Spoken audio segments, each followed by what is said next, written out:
मालदीव के संसदीय चुनाव में मुइज्जू की पार्टी को प्रचंड बहुमत, परिणामों पर भारत और चीन की करीबी नजर। मालदीव में रविवार को हुए संसदीय चुनाव में राष्ट्रपति मोहम्मद मुइज्जू की पार्टी पीपुल्स नेशनल कांग्रेस ने प्रचंड बहुमत हासिल किया है। सत्तारूढ़ पार्टी ने संसद की 93 सीटों में से 67 सीटें जीत ली हैं।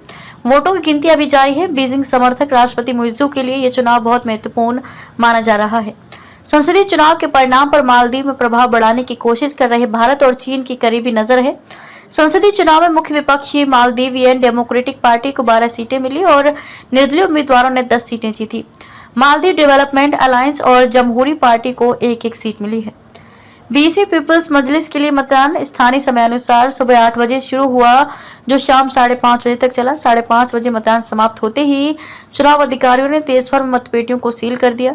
6 राजनीतिक दलों और स्वतंत्र समूहों ने संसद की 93 सीटों के लिए 368 उम्मीदवारों को मैदान में उतारा था। पीपल्स नेशनल कांग्रेस ने 90 सीटों पर चुनाव लड़ा, जबकि मुख्य विपक्षी मालदीवियन डेमोक्रेटिक पार्टी ने 89 सीटों पर अपने उम्मीदवार उतारे। मुइज्जू ने मालदीव से हटाए भारतीय सैनिक। मालदीव हिंद महासागर में रणनीतिक रूप से महत्वपूर्ण जगह पर स्थित है। ऐसे में भारत और चीन मालदीव में अपना प्रभाव बढ़ाने की कोशिश करते रहे हैं।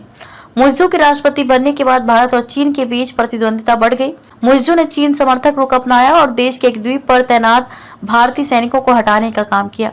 भारत को बाहर करो थीम पर आधारित था मुइज्जू का चुनाव अभियान। राष्ट्रपति पद के लिए मुइज्जू का चुनाव अभियान भारत को बाहर करो थीम पर आधारित था, जिसमें उन्होंने पूर्व राष्ट्रपति पर भारत को बहुत अधिक महत्व देकर राष्ट्रीय संप्रभुता से समझौता करने का आरोप लगाया था। मालदीव में कम से कम 75 भारतीय सैन्यकर्मी तैनात थे और वे भारत द्वारा दान किए गए 2 विमानों का संचालन करने के साथ ही समुद्र में फंसे या आपदाओं का सामना करने वाले लोगों के बचाव कार्य में सहयोग करते थे। मुइज्जू ने इन सैन्यकर्मियों को हटाने की दिशा में कदम उठाया।